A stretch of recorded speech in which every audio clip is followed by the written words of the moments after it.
Hello everyone, welcome back to Pavan education point. आज का देखो हमारा टॉपिक लेकर चलेंगे बहुभुज। अब बहुभुज देखो नाम में छुपा है एक बहुभुज। बहुभुज बहुत सारी भुजाओं से बना हुआ होगा, जो भुजाओं में बनी होगी तो वो बहुभुज आ जाता है। अब बहुभुज की डेफिनेशन कहाँ से निकलती है, किस तरीके से निकलती है, क्योंकि देखो बहुत सारी हमने भुजाओं से जो बनी है। अब मान लो कोई दो एक भुजा से बना हो तो बहुभुज नहीं कह सकते, दो भुजा से नहीं कह सकते, बट यदि तीन भुजा से यदि बना हो, मान लो कोई तीन आकृति से कोई लाइन बनी हो, मान लो जैसे हमने कोई इस तरीके से शेप बना ली। अब जैसे देखो हमने बनाई है शेप, अब ये हमारी क्या बनी है, तीन शेप बनी है। देखो एक दो तीन, तीन साइडों से बनी है, इसको कहा हमने बहुभुज।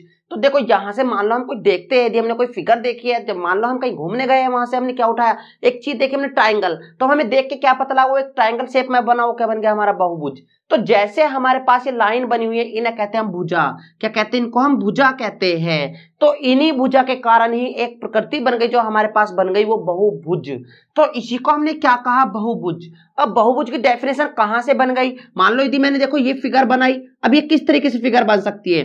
मान लो जैसे हमारे देखो रूम होता है, रूम का हमारा फर्श डला होता है, देखो हमारा कमरा होता है, मान के चलो उसको जो लेकर चलते हैं, देखो इसमें भी देखो भुजा लगी हुई है। तो देखो 1 2 3 4, तो देखो चार भुजा से बनी हुई है। तो यहां से नाम निकल के आ जाता है, देखो तीन भुजा को त्रिभुज, चार भुजा को चतुर्भुज। अब ऐसे ही देखो आगे आगे नाम आएंगे हमारे पास, देखो मैं बताता हूं, ठीक है।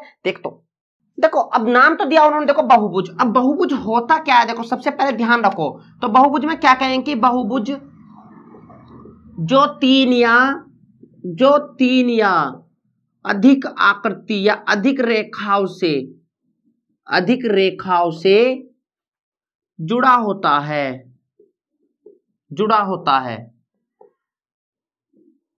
जैसे देखो हमने ये शेप ली, देखो ये किसकी शेप हो गया हमारे पास, ये ट्रायंगल, तो क्या होगा, इसको कहेंगे हम त्रिभुज। क्या कहेंगे इसको हम, त्रिभुज।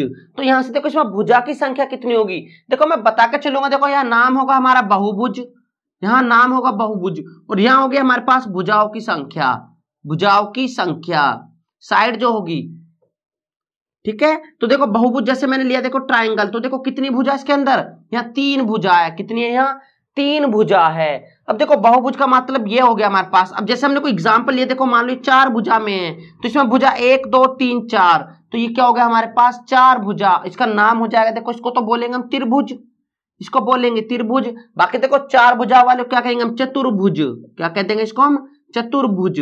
बाकी देखो हमारे पास जो पेंटागन बनता है, जैसे देखो हम पेंटागन ले, तो पेंटागन की शेप इस तरीके से बनती है हमारी, पेंटागन। तो पेंटागन में कितनी भुजा होगी, इसमें 5 भुजा होगी, जिसको कहते हैं पंचभुज।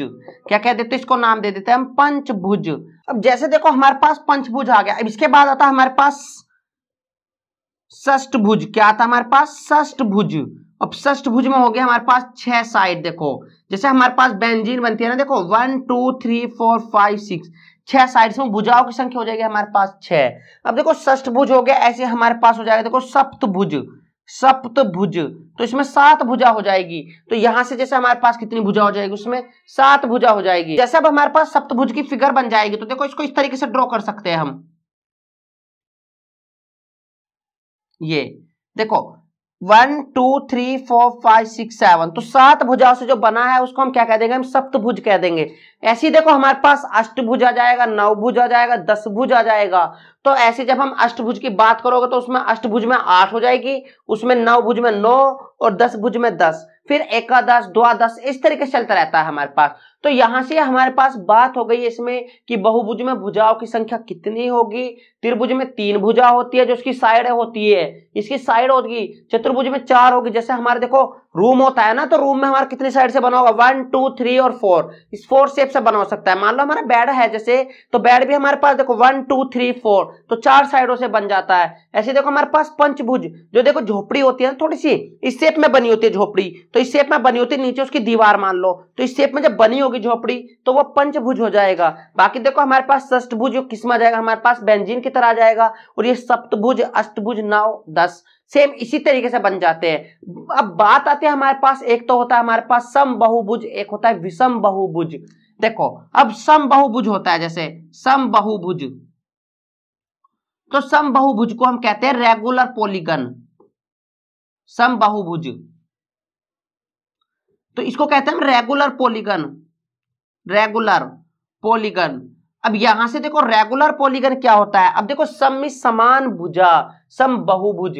तो यदि इसकी भुजा समान होती है, मान लो देखो हमारी ये साइड बराबर, ये साइड बराबर, ये साइड बराबर, तो समबाहुभुज में क्या होता है, हमारे पास जितनी भी साइड होगी वो इक्वल लेंथ की होती है। मान लो जैसे ये हमारे पास इक्वल लेंथ, ये भी इक्वल, ये इक्वल, ये इक्वल और ये भी इक्वल, तो मतलब समबाहुभुज में जो भी हमारे पास जिस भी फिगर बनी होगी वो हमेशा हमारी किस में होगी, इक्वल लेंथ में बनी होती है। इस चीज का ध्यान रखना है।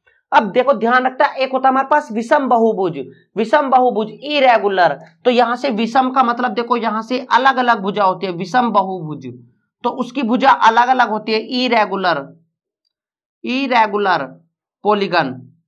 तो यहां से बन जाता है हमारे पास इरेगुलर पॉलीगन।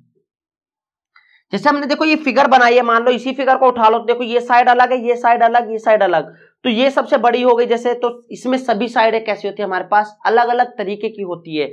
इसमें ऐसा नहीं है कि सभी इक्वल साइड हो, तो समबाहुभुज में इसमें इक्वल होती है टोटल साइड, इसमें इक्वल नहीं होती है। अब यहाँ से इसके क्वेश्चन फॉर्मूले किस तरीके से बनते हैं, देखो क्वेश्चन कराने से पहले मैं फॉर्मूले बताऊंगा। फॉर्मूले यदि ज्ञात हो गए तो देखो हमारे पास वहां से हमें क्लियर हो जाएगा, इतना पता लग जाएगा कि हमें कहां से क्वेश्चन निकल के आ रहे हैं। और कोई सा भी एग्जाम ले लो, कैसा भी एग्जाम ले लो, उसमें क्वेश्चन जरूर आता है, चाहे तो उसमें हमारा बहुभुज का पूछ लो, चाहे हमारे पास कुछ भी पूछ लो उसमें। ठीक है, आइए देखते हैं क्वेश्चन की तरफ। देखो अब सबसे पहले बात करते हैं, देखो बहुभुज के आंतरिक कोणों का योग, बहुभुज के आंतरिक कोणों का योग, आंतरिक कोणों का योग। देखो आंतरिक आ रहा है तो यहाँ पे होता है हमारे पास इंटरनल। अब जैसे मैंने देखो कोई शेप बनाई, मैंने मान लो शेप बन गया हमारे पास, तो किसकी दिखा दे, ट्रायंगल की, नॉर्मल सी बात है। तो इसके जो इंटरनल जो एंगल होंगे इनका सम कितना होगा, मान लो मैंने ये बनाया, इसके इंटरनल का सम कितना होगा, यहाँ मेरे पास इंटरनल सम कितना होगा। यदि मैंने ये शेप बनाई है तो इसका भी इंटरनल सम कितना होगा। कोई भी साइड ले लो, वहां से उसका इंटरनली सम निकालने का एक नॉर्मल सा फॉर्मूला, ज्यादा टफ नहीं है, बस इतना ध्यान रखो। तो बहुभुज के आंतरिक कोणों का योग, तो फॉर्मूला बन जाएगा n-2 मल्टीप्लाई बाई 180। जहां देखो n क्या है मेरे पास, n हो जाएगा number of side, number of side क्या, देखो भुजाओं की संख्या, नंबर ऑफ साइड। अब यहाँ इसमें कितने साइड है, देखो ट्राइंगल में 3 साइड होते हैं, नॉर्मल सी बात। बाकी देखो हमारे पास क्वाड्रिलेटरल है, इसमें कितने साइड है, 4 साइड है।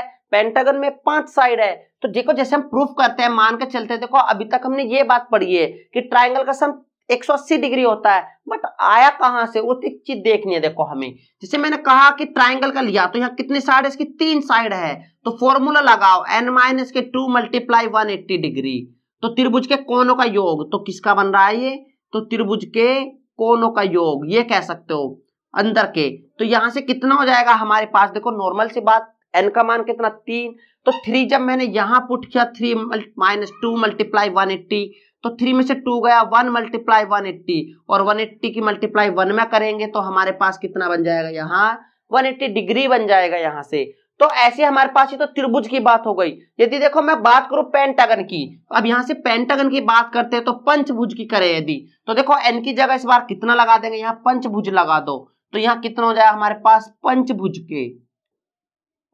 के आंतरिक कोणों का योग, आंतरिक कोणों का योग। तो देखो यहां से पंचभुज, और देखो 5 भुजा है, तो कितनी भुजा उसमें 5, तो n की जगह कितना रख दें, 5-2 मल्टीप्लाई बाई 180 डिग्री। तो यहां से 5-2, इसका मतलब कितना है, 3 × 180, और 3 की मल्टीप्लाई 180 में करोगे जब, तो 3×3 = 54, तो कितना आएगा 540 डिग्री बन जाएगा। तो यहां तक देखो सभी बच्चों को समझ में आ गई होगी। अब एक क्वेश्चन मैं देता हूं, यहां से करके देखो, करके बताना है, अष्टभुज का बताना है कि अष्टभुज के कोणों का योग, अष्टभुज के कोणों का योग कितना होगा। आंतरिक कोणों का बताना है, आंतरिक कोणों का कितना होगा ये बताना है, कमेंट सेक्शन में जरूर करके बताना है सभी बच्चों को। तो इतना ध्यान रखना, फॉर्मूला लगाना। अष्टभुज में साइड बताइए, देखो स्टडी में कितनी है, जिसने नहीं देखी बच्चे ने देखना पीछे अष्टभुज में कितनी साइड होती है, तो वहां ये बता के कमेंट सेक्शन में जरूर करके बताना है। ठीक है, आगे देखो थोड़ी बात करते हैं। अब यहां से बात करते हैं थोड़े और एंगलों की। ठीक है, देखो बात आती है समबाहुभुज का प्रत्येक आंतरिक कोण। अब यदि हम यहां से बात करें समबाहुभुज का प्रत्येक आंतरिक कोण, आंतरिक कोण तो कितना होता है, देखो समबाहुभुज का प्रत्येक आंतरिक कोण, हमारा एक नॉर्मल सा फॉर्मूला बन जाता है कि n-2 multiply by 180 upon n। देखो सम बहुभुज का प्रत्येक आंतरिक कोण कितने डिग्री का बनता है। मान के चलो जैसे मैंने कहा पेंटागन का लेकर चलता हूं मैंने कहा कि पेंटागन की बात करते हैं कि पेंटागन में कितनी साइड। देखो फिर वही बात है, n इक्वल टू कितना होगा, नंबर ऑफ साइड होगा n, तो n इक्वल टू क्या हो गया, साइड। और देखो पेंटागन में कितनी होती है, n बराबर 5 साइड होती है। जब मैं यहाँ फॉर्मूले में पुटअप करूंगा तो देखो n की जगह 5 माइनस के 2 मल्टीप्लाई बाई 180 और अपॉन n की जगह कितना रख दिया मैंने, फिर से 5 रखा। देखो 5 से 36 बार डिवाइड हो गया, यहाँ कितना बचा, 5 माइनस के 2 तो 3 मल्टीप्लाई 36, तो यहाँ कितना हो गया 108 बन जाएगा मेरे पास। तो यहां से यदि बात करें, मैं एक पेंटागन की बात करें तो पेंटागन हमारे पास ये बन गया, ये पेंटागन बन गया। तो यहां से कहा सम बहुभुज का प्रत्येक आंतरिक कोण। तो बात करी जाए यदि पेंटागन की बात करी जाए तो पेंटागन का यहाँ हर एक कोण कितने डिग्री का होगा, हर एक कोण कितने डिग्री का होगा, 108 डिग्री का बन जाएगा। तो कहने का मतलब हमारे पास कितने का बन जाएगा, ये 108। और टोटल सम कितना हो गया अंदर का, नॉर्मल सी बात है, देखो 108 इंटू 5 से मल्टीप्लाई करेंगे तो कितना हो जाएगा, 8 5 जा 40 और 5 1 जा 5, तो 540। और बताया तो था कि जब आंतरिक कोणों का योग कितना होना चाहिए, वहां 540 हो जाएगा यहां से। तो पेंटागन में कितना आ गया, देखो फिर भी प्रूफ हो रहा है, कहने का मतलब ये। अब यदि मैं बात करी जाए यहाँ से समबहुभुज का प्रत्येक बाह्य कोण की बात करी जाए तो बाह्य कोण में देखो क्या कहना है, एक छोटा सा फॉर्मूला बनेगा उसके लिए भी। तो समबहुभुज का यहां से बाह्य कोण बन जाएगा, तो समबहुभुज का बाह्य कोण। अब बाह्य कोण का फॉर्मूला देखो यहीं से डिनोमिनेट हुआ, वो भी कहां से, 360 अपॉन n। यहां से बात करी जाए कि समबहुभुज का बाह्य कोण का formula 360 upon n, n equal to फिर भी वही साइड होगी, n इक्वल टू साइड हो गई, जिसको हम कुछ भी कह सकते हैं। देखो मान लो मैं बात करूं, चलो मैं हेक्सागन की बात करते हैं, हेक्सागन तो इसमें साइड कितनी होगी, देखो साइड हो गई इसमें 6, कितनी साइड हो गई, यहाँ से 6 हो गई। तो हेक्सागन का हर एक बाह्य कोण कितने डिग्री का बना होगा, 360 अपॉन n की जगह 6 रख देंगे तो 6 छंग 36, 60 डिग्री। तो यहाँ से हर एक एंगल कितने डिग्री का बना होगा, वो 60 डिग्री में एंगल बना होगा। तो यहाँ से हमारे पास कुछ फॉर्मूले बन जाते हैं जो बहुभुज में आता है। बाकी देखो इसका क्वेश्चन, एक और क्वेश्चन निकल के आता है जो क्वेश्चन पूछता है उसमें कितने डायगोनल्स बने होंगे। मैंने कोई भी दिया है, यदि मैं मान के चलूं मैं ट्राइंगल की बात करूं, यदि मैं ट्राइंगल में पूछूं कि ट्राइंगल में हाउ मेनी ट्राइंगल, कि ट्राइंगल में कितने हमारे पास विकर्ण बनेंगे, कि how many diagonals make to triangle, how many diagonals make a square, how many diagonals make a rectangle, how many diagonals make a hexagon. तो यहाँ से कितने हमारे पास डायगोनल्स बनते हैं, कितनी विकर्ण बनती है, वो क्वेश्चन बहुत ज्यादा इंपॉर्टेंट बन जाते हैं एग्जाम के लिए। तो अब यहाँ से देखते हैं, ठीक है। देखो अब बात करते हैं हमारे पास विकर्ण। अब डायगोनल्स कैसे निकालेंगे, देखो यहाँ से समबाहुभुज में विकर्ण निकालने का फॉर्मूला याद रखना बस छोटा सा। तो समबाहुभुज में विकर्णों की संख्या, विकर्णों की संख्या का फॉर्मूला बन जाता है n(-3/2।